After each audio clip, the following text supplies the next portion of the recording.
Alright guys, welcome back to the channel.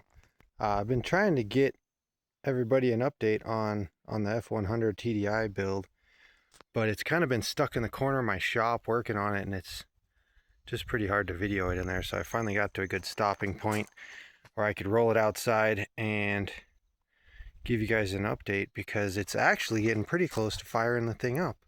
So if you guys hadn't watched the first video on this, it's a 1959, at least the cab is. Obviously I think these front fenders are actually off of a dump truck, to be honest. It's quite a just pieced together setup here. And anyway, we're gonna have this. Last video, this thing was sitting on the floor, but this is a 2006 Volkswagen Jetta engine. It's a BRM engine code out of, yeah, like I say, a Jetta. And if you've watched any of my other stuff, I'm running the same F350 three-core radiator for like a 78 Ford, which works really well in my Dakota. So running the same thing, and this, and about the same intercooler actually. Got that tucked in there. Plenty of room, of course, and obviously there's a ton of room everywhere here. It's been quite a chore just trying not to make it get all cluttered with stuff. And of course I had it real nice and clean, and then I'm trying to put wiring in and not drill another hole in the firewall. There's quite a few holes to fill in, but getting the wiring going in there where the clutch pedal used to be.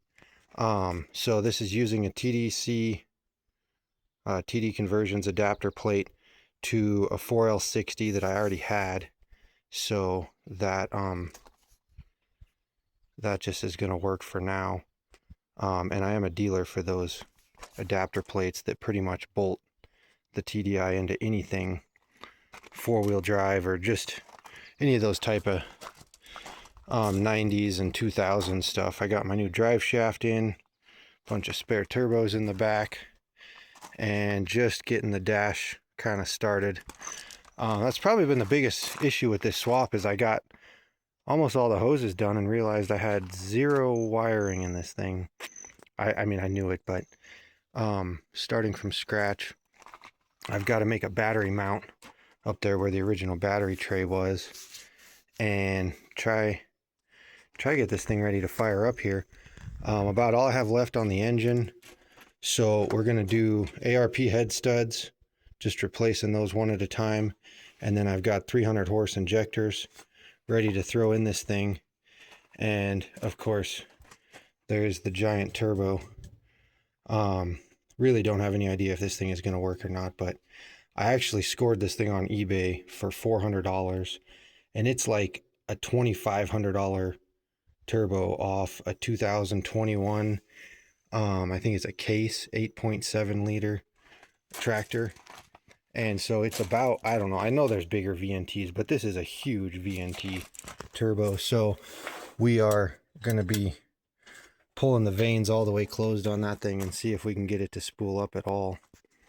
It might just be good for a couple of YouTube videos, and then we'll go ahead and switch this thing to compounds. But 300 horse of fuel should be in the ballpark of 400 torque, which is about all even. I mean, the 4L60 has a shift kit in it, and it is set up to manually control it. So I'm just going to be, I have a floor shifter hooked up to it actually, and then a little toggle switch for lockup on the torque converter. And the line pressure is going to be controlled through vacuum with that kit that I put in. So we'll see how that goes. I'm going to have to manually adjust vacuum since I'm running a diesel, but I'll see if I can get that figured out. But yeah, just been trying to kind of make all the pipes look clean. But it's hard because I don't even know if I'm going to use this turbo or not. So I haven't put a whole lot of final touches on everything, but went ahead and went with just aluminum pipe and silicone couplers for the coolant. At least the radiator lines. Obviously the oil cooler worked pretty well. Got my my block heater, since there's no freeze plugs on this to use. That's 100% the best place to put a heater on these things. You can plug that thing in and it'll cycle through the whole block and just keep going to where you turn the key on and the engine's at like 110 degrees on my scan gauge. So pretty sweet there.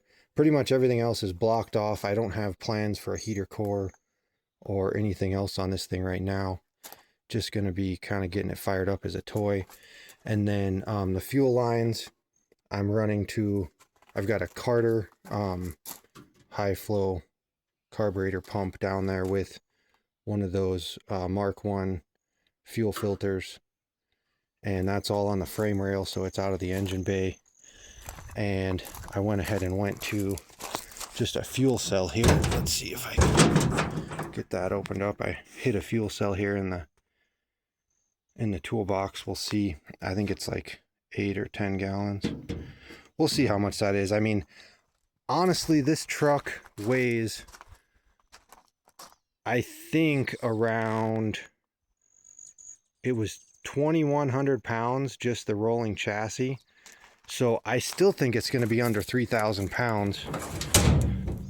And I don't see why this thing can't get the same mileage as the car within 5 miles a gallon.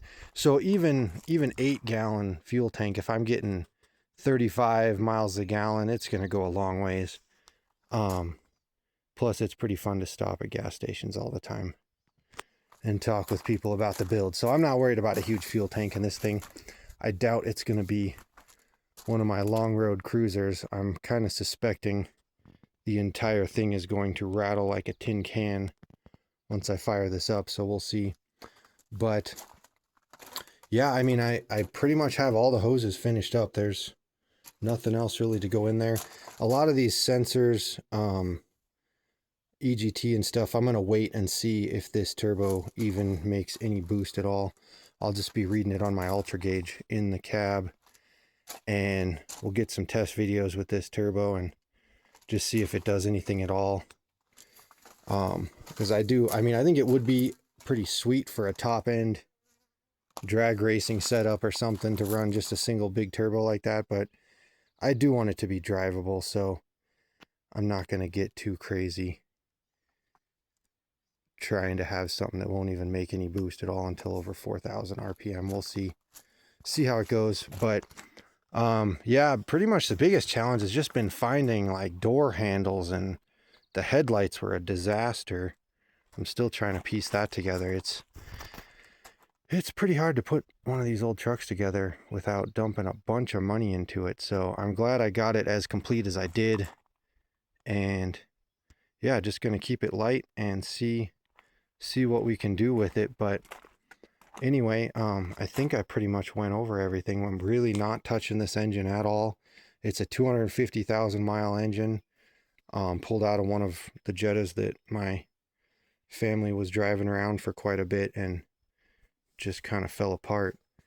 And so we're gonna get this thing going again in here and see how it works. It's such a clean and simple setup in this old truck, so it should be pretty fun regardless of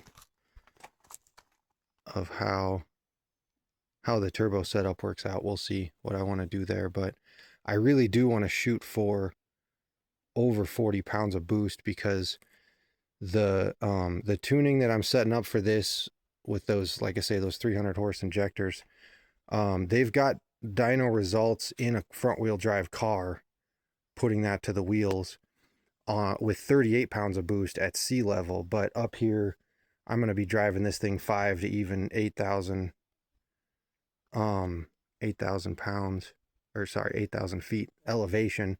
And I need a lot more air up here to make the same kind of power. So probably 45 pounds of boost would do it. But I mean, this turbo is good for well over 60. So we'll see what we can make with it and go from there. But yeah, just excited to get this thing finished up, get some electrical in it, and get it on the road and see what it can do. So just wanted to give you guys an update. Thanks for watching.